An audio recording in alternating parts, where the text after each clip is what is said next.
بسم اللہ الرحمن الرحیم۔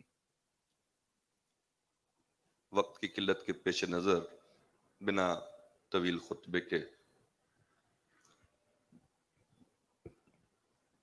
چلتے ہیں دبے پاؤں کوئی جاگ نہ جائے،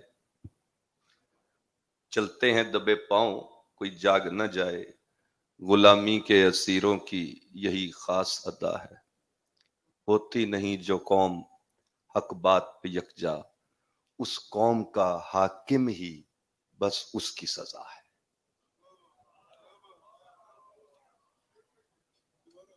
چلتے ہیں دبے پاؤں کوئی جاگ نہ جائے، غلامی کے اسیروں کی یہی خاص ادا ہے، ہوتی نہیں جو قوم حق بات پہ یکجا، اس قوم کا حاکم ہی بس اس کی سزا ہے۔ تو ہم گزر رہے ہیں اس سے۔ وحدت امت سے کسی کو اختلاف نہیں ہے، نہ اتحاد سے اختلاف ہے۔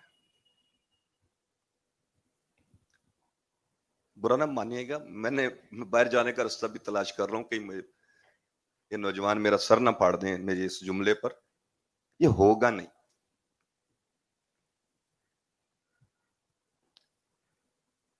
میں نے آپ کی طرف پیغام بھی بھیجا تھا جو آپ کا ڈیلیگیشن آیا تھا،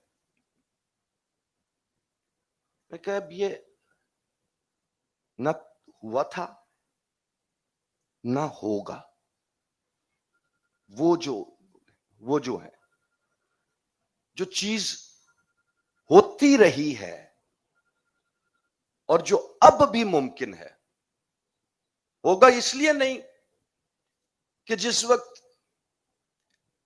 امام مہدی علیہ السلام نے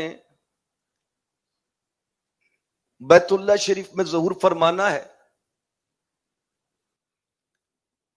خراسانی نے نکلنا ہے، سفیانی نے نکلنا ہے، یمانی نے نکلنا ہے، گھڑ دوڑ کے گھوڑوں کی طرح سے آگے پیچھے ہونا ہے، دجال کا خروج ہونا ہے، نزول مسیح علیہ السلام ہونا ہے، تو ہمیں تو نزول مسیح سے قبل علیہ السلام میں تو مسلمانوں میں ہی جنگیں نظر آ رہی ہیں۔ سفیانی کون ہے، خراسانی کون ہے، یمانی کون ہے، کون ہے؟ یہ سب مسلمان ہیں، ہمیں احادیث بتلاتی ہیں۔ اب وہ جو لمحہ آئے گا وہ ہوگا بیداری امت کا۔ تو جو آپ کا ڈیلیگیشن آیا تھا انہیں میں نے عرض پیش کی تھی کہ آپ آغا صاحب کو میرا یہ پیغام دیجیے گا کہ وحدت امت کا خواب تو کبھی اللہ جانے شرمندہ تعبیر ہوتا ہے یا نہیں ہوتا، آئیں ہم سب مل کر بیداری امت کی کوشش کرتے ہیں۔ اس میں جو بھی بیدار ہوتے چلے جائیں گے وہ خود بخود ایک ہی تسبیح کے دانے کی طرح سے پروتے چلے جائیں گے، ان میں خود ہی اتحاد ہو جائے گا، ان کے مفادات مشترک ہو جائیں گے، ان کے ہدف مشترک ہو جائیں گے، تو بیدار ہو جائیں گے۔ آپ لوگوں کو بیدار کرنے کا یہ جو تحریک بیداری امت مصطفیٰ صلی اللہ علیہ وآلہ وسلم آج کی میزبان ہے، کتنا خوبصورت نام ہے، اور یہی کتنا خوبصورت نعرہ بھی ہے۔ اب ہمارا کرنے کا کیا کام ہے؟ ہمیں جو ابھی پیر شفاعت رسول صاحب نوجوانوں کی بات کر رہے تھے نا، تو ان نوجوانوں کو ہم سنا کے تھک گئے ہیں۔ انہوں نے کہا کہ داڑھی سفید ہو گئی، ہماری سب کی ہو گئی ہیں سفید نا، یہ ان کو بتاتے ہوئے کہ جی ہم لوگ جو ہیں وہ انبیاء کے وارث ہیں۔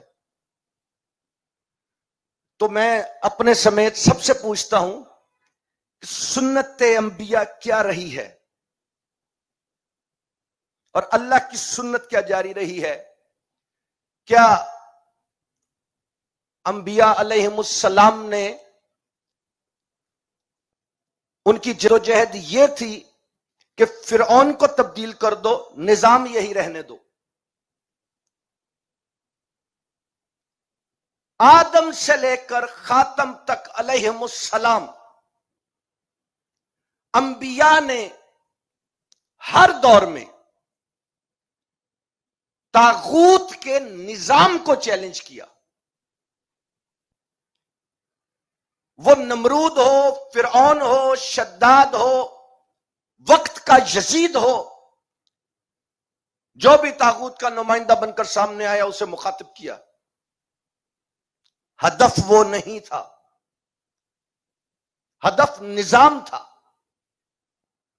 آپ اسلامی نظام کی بات کرتے ہیں، آپ شریعت کی بات کرتے ہیں کہ نافذ کی جائے، آپ حدود کی بات کرتے ہیں کہ نافذ کی جائے، لیکن آپ جو طریقہ کار اپناتے ہیں، مجھے یہ بتائیں، میں نے اپنے گھر کا بھی کوئی مشورہ لینا ہوگا نا. ٹھیک ہے، انسانیت کے لحاظ سے سب انسان برابر ہیں، لیکن اللہ نے تمام عقلوں کو اس لحاظ سے برابر پیدا نہیں کیا ہوا.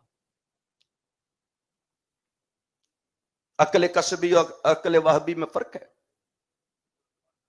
شعور میں فرق ہے، علم میں فرق ہے. وہ جو باہر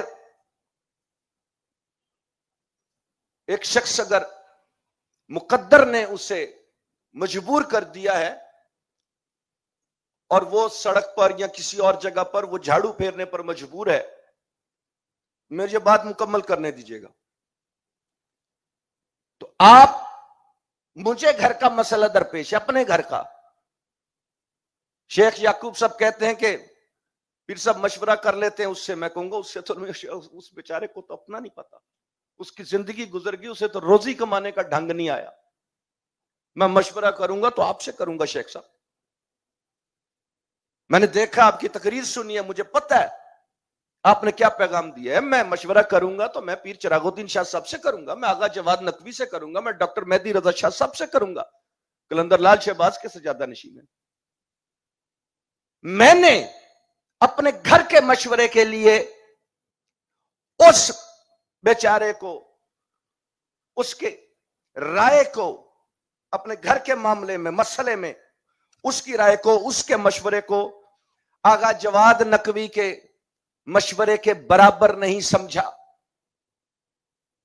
جب ان کا مشورہ برابر نہیں ہے تو پھر مجھے بتائیں کہ اس شخص کا اور آغا جواد نقوی کا فیصلہ، ان کی ججمنٹ کیسے برابر ہو سکتی ہے؟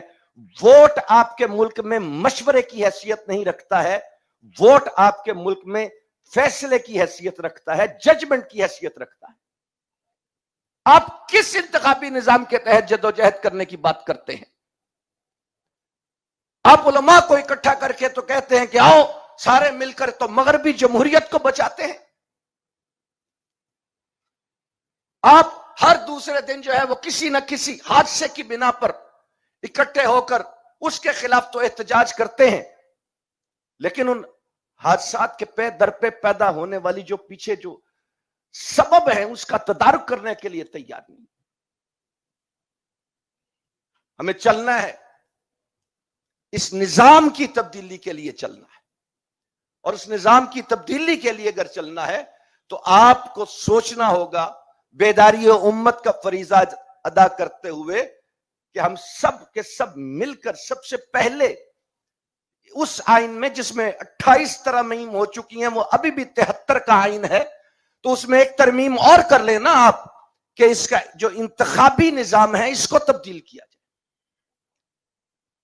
اگر اس کو، وہ جس کی میں نے بات کی، اگر اس کو 1 ووٹ مل رہا ہے تو پھر آغا جواد نقوی کے تو 5000 ووٹ ہونے چاہیے.